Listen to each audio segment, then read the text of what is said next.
Hey guys, I got a new little toy that I've been playing with for a couple of weeks, and it's a Garmin GPS device. It's a Forerunner 305 with a heart rate monitor, and this is the box you get it in. And this is really not a review. There's other reviews on YouTube. This is more like an overview of this product because at this point in time, after a couple of weeks of use, I'm not really a pro, but I thought it was interesting, and it's pretty neat. It gets you motivated for your next workout, whatever it is, either mountain biking, road biking, if you snowboard or ski or hike on a trail or do some jogging on the trail, around tracks, just about anything. And there's some interesting sites that you could upload this the data into, which I'll go over a little bit later. So you get the watch and you turn it on here, you select modes right here, and then here's an up and down button where you can select the different screens, and then an enter button. You could do manual laps with this button. This is also a reset button, and then the start and stop button right here. So, but when you turn it on, it takes probably like a minute and a half to locate the satellites. So turn it on and leave it outdoors before you go out jogging. And let me review some of the things it comes with. So this is the heart rate monitor, and has a little battery in here that you put in here, and it's wireless connection to the 305, and it's pretty neat. I was on a stepper, and when you hold the handles of this stepper, it showed you your heart rate. So I cross-checked this with the heart rate monitor on the stepper, and it was really close. It was off by like 1 heartbeat. So it's pretty neat. It's almost like a novelty device though. And then you charge it with a USB. You can charge this. This is the stand, a little stand here that you charge it on, and then you upload the data from your GPS into your computer with this, because as you can see, these 4 little metal dots here connect with these, and it transmits the data to your computer through USB. And you could also charge it another way. You just take that wire and connect it here and plug it into the wall, and you can take it apart. And for the watch, it comes with an extra strap and a little tool to replace the strap. It comes with lots of literature, battery information. Let's see. This is Training Peaks. I believe this is a pay site. And it has a Garmin Training Center. This is the software. And you could also download this from the Garmin site. But out of the sites that you could upload the data to, this one's probably the weakest one. It's not that robust. It doesn't have a lot of features. This is the Garmin Connect information. It's an interesting site. This is just the setup and go. Get you up and running really fast. And the owner's manual. See, now you're going to have to read all this to get the most out of your Garmin 305. So have a cup of coffee or whatever, some tea, and sit back and read all this information here. So on this 305, you could set it to have 1 screen and then jog through the screens with these buttons here, or you could have 2 screens, 3 screens, or 4 screens, and then you could have multiple screens. This is like the first screen, and then you could just click down here and then go to the next set of 4 screens, and on the screen you can have a whole slew of data. And I kind of marked the page here, so I know it's hard for you to read, but this is like the data fields that you could choose from. You know, cadence, the calories, the date, the distance, your last lap. Like if you set it up to 1 lap is equal to a mile, and then it'll show you your last lap. Your elevation gained, like if you're trail running or mountain biking, and it shows you your elevation gain. The grade, like how steep your climbing. Heart rate, that's an important one, especially when you have this. Your average heart rate per lap, your heart rate zones, your pace, your average pace, your best pace, your speed, your average speed, your max speed, your times, average lap time, your last lap, best time of the day. So it's pretty versatile, and it gives you a lot of information. And let me go over quickly just a couple of the sites that you could upload this to. One would be the Garmin Connect, and another one would be a site called Strava. It's more for mountain bikers, road bikers, or joggers. It's interesting to keep track of all your rides. You can look back and see how you did on each one of them. Okay, here's the Garmin Connect website. You could go here by going to Google and typing in Garmin Connect, or you could go to the Garmin site and there's a link to this Connect page from there. And once you go to Garmin Connect, you could sign up for a free account and it'll take you to this interface, and all you have to do is connect your Garmin 305 to the base and the base to your USB port, and then click this button here, upload, and then it will find all the activities on your Garmin 305, all your runs, all your bike rides, all your jogs, basically all the activities. So you could store up numerous ones, like you'd have 3, 4, 5, 6, 7, and then just upload them all at once. So this interface, you have My Connect, you have a dashboard and activities. This pretty much shows your history. And you have courses, like a running course or a mountain biking course or a road course you could upload. There's workouts, calendar. The calendar shows all your past, like the months and all the activities that you did on certain days, and then you could click on those and go right to them. There's reports that you could customize. You know, how many vertical feet have you climbed, the distance, how many miles have you jogged, how many miles have you bike rode. There's goals you could set, and there's a health tab, and then this explore tab. You could see what others are doing as far as jogs and mountain bike rides and road bike rides. Also on this tab here, there's a lot of different things you could do. You could share this run or ride, you could export it, you could send it up to your device. You could compare it with a previous run or a bike ride that you did that was the same course. You could print it out, and let's see, you got splits if you're doing like intervals, and then we'll talk about player in a little bit.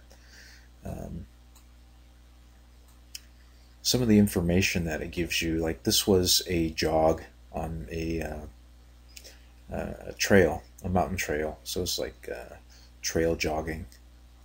And it gives you a summary. So the distance, 3.63 miles, the time, 46 minutes, the average pace, elevation gain, the estimated calories, and then the details, the time, moving time, elapsed time, average pace, average moving pace, and then the best pace. And then you can click on speed, and it shows your different speeds, like your average speed, moving speed, your max speed. Whoopee, I hit 8.4 miles an hour there. That's cooking. And then elevation gain, 616 feet. Heart rate, average heart rate, your maximum heart rate, 155. And then there's little tabs here like a percentage of max, heart rate zones. And then in the Garmin 305, in the settings, you could put in your maximum heart rate, like 190. And then also in this page, there's a settings where you can put the same information. Your maximum heart rate would be like 190. Then here's laps. Like I have 1 lap is equal to 1 mile. And it shows the time. And there's additional information down here. And we have a map here. You could choose a Bing map, or you could choose a Google map. Not too much difference, maybe a little more detail in the Google map. And then there's this type of map, or a satellite map. You can just click on satellite, and then you'll see your mapped run right here in red. And there's some charts down here where Here's your speed in miles per hour from the start. Then you can see this is 2, 4, 6, 8, so like 9 miles an hour is right here. And then you could click on it and it'll show you 9 miles an hour, and then the time was like 49 seconds into the run. You know, I got up to like 9 miles an hour. And this is time down here. You could switch it to distance right here. There's moving time or distance. You can click on distance, so it'll show you here's 1 mile, 2 mile, 3 mile, 3.5. And the second chart is elevation. And again, you can go by distance or time. It's your choice. I mean, it shows you typically the same graph. It just changes down here between time and distance. And then here's the elevation here. I started out around 300 foot level, and then right about here was 791 feet in 22 minutes. So that's kind of neat. And then the bottom graph shows your heart rate. So of course when I started, I just stretched a little bit and then went for it. And then your average heart rate typically will just climb up really fast when you have these heart rate monitors. Then you could see your heart rates. Of course, this was a climb, so my heart rate's you know, in general pretty high for me. And then you could see when it starts to decline, after I crested the top here, you can see my heart rate really drops because I'm just you know, going slow downhill, and I'm not there's not much energy. I'm not using that much energy or effort, so my heart rate drops all the way down to, you know, like, I don't know, like 100 beats per minute compared to like 150. So real quick, let's go to the player and take a look at that. That's kind of neat.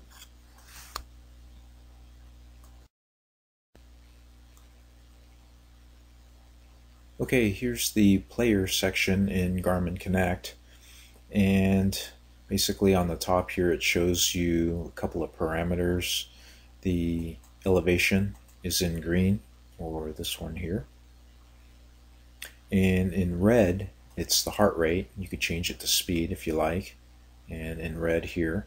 And then you could pretty much put your pointer on any point of the chart here, and it'll show you your total distance, your elevation, your heart rate, the total time. So you could see specifically in different parts of the run where you were. And then below you have the map of your jog or your bike ride or your road bike ride or whatever activity you're doing. Below that you have the total time, total distance, elevation, your speed, and your heart rate. So all you do is hit this play button here, and then you can see on the chart it starts moving, and then it's pretty much following exactly where you went. And then on the bottom you can see all the parameters moving, your elevation, your speed, your heart rate. And on the top here you can see right about here is where I hit the crest, the top of the climb, and then my heart rate drops down and then back up for another little climb, and then from here on out it's pretty much downhill with a couple of small uphill inclines, and then back to the start. And then you can see this was about just over 3.6 miles. So this is kind of a neat little tool. You can kind of see how you did for the run. And then maybe areas, if you wanted to like improve your time, like you could see certain areas where your heart rate went down here. It's like maybe all these little dips you want to push a little bit harder. So all these little dips, like right here, if I kept my heart rate up, I could probably get a better time. You know, these little dips, if you just kept them up a little more, and just like mountain biking, if you keep your heart rate up, you know, your legs are spinning, and as long as they're spinning, you're going faster, and then you'll be able to pull better times. You know, it's just kind of interesting to see. Anyway, if you go to my blog page under the cool products, I have this listed through Amazon, and if you do purchase it through Amazon, Amazon gives me a little commission since I'm an affiliate there. Okay, so we're off to the Strava page next.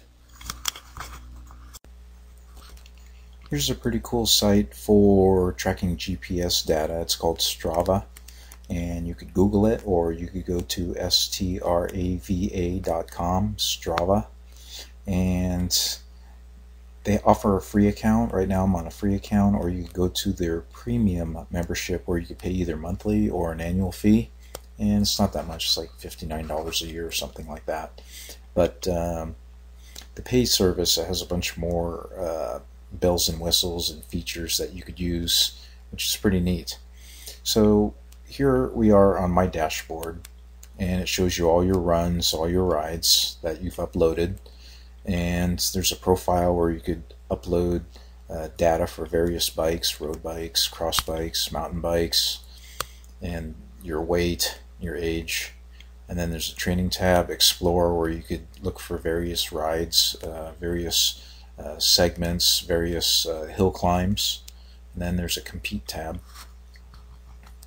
So let's check out my last ride and some of the neat features that you can get with Strava. So basically, on this ride, it was 11.8 miles. The vertical footage climb was 1564. Moving time was an hour 36 and 866 calories. And down here it shows some of the other stats, like the elapsed time was an hour and 55. So the difference between 155 and 136 was the amount of time I was taking a break. The max speed, 32.5, average speed, and the device and the bike.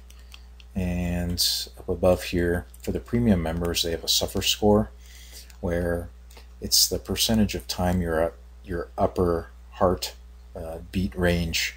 Let's say your maximum heartbeats per minute is like 185, and let's say for the entire ride you're at like 70% of that. You're like 170. The suffer score would be pretty high. And then analysis that breaks down more of the GPS data. And down here is pretty neat. It shows you the elevation gain, and also this pop-up box appears, and it shows the segment. I'll talk a little bit more about segments, but it says gap entrance to bench, and then at this point right here where the black dot is, I was 1.23 miles from the trailhead where I started. The elevation is 2,559 feet, and the grade's 1.4%. So it shows you, the descents and the ascents. And then up above, if you look at the topographical map, it shows you where this area is on that topographical map, where that orange little bulb is moving, and it shows you your route that you took. So pretty neat. And then you can go to satellite, and it shows you a Google satellite image. And another, well, let me click on this tab. There's a performance tab here too, where it'll show you the elevation and then your heart rate. So like right here, my heart rate was 163 right at this point right here, right at this section. So pretty neat. There's a power tab and then a speed tab as well. Okay, so another neat feature is they've had this route broken down into little segments, where people have made little segments, like the start of the trailhead, 2 miles out. And let's click on this segment, gap entrance to bench. So in blue here, it shows like the trailhead is right here, pretty much where it starts. This little, it says S in green. Then it finishes right over here where there's a bench. So you got the name gap entrance to bench. That's what a person named it. And then you could go up and see the statistics. It's 1.9 miles, and I did it in 1639. And then if you look below, we have a leaderboard. So I did it with that time, I'm 57th place out of 158, 1639. And you could go to this year and click on this, and you can go this year, this month, this week, today. We're on all time right now, so if we go to this year, I'm 48th out of 137. And then you could even go by month. So by month, oh wow, I'm second. So you could also go to sort it by women, and this lady here did it in 1631, so that's pretty quick. Another feature that you could do, which is kind of neat, is you could click on comparison, and it compares you to the KOM, or King of the Mountain. So this guy, Colin Daw, is the fastest guy. And if you put your cursor here and start moving up here, you can see he's in blue on the bottom graph. He's in blue, I'm in black. And then on the top topographical map, he's in light blue and I'm in orange. So you could move it down and you could see both of us on the trail, and then his time, the time he got, and the time that I got. So he was done like right there, and you can see where I'm at what point of the trail I'm at in the top topographical map. So I mean, the guy's pretty quick. But I think going forward, if I work out a little harder, get my body fat down, I'm pretty sure I could get into the 40s here, maybe even the 30s. We'll see. Another thing, here's the for the leaderboard. You could sort by age group if you're a premium member. Like, let's say you're 45, so you want to see everyone that has uploaded data that did this route between the ages of 45 to 54, and see where you rank. Also by weight class. I mean, this is just everybody in here. Maybe you weigh 195, so you want to just filter this for people that weigh 180 to 199, and it would just filter all that.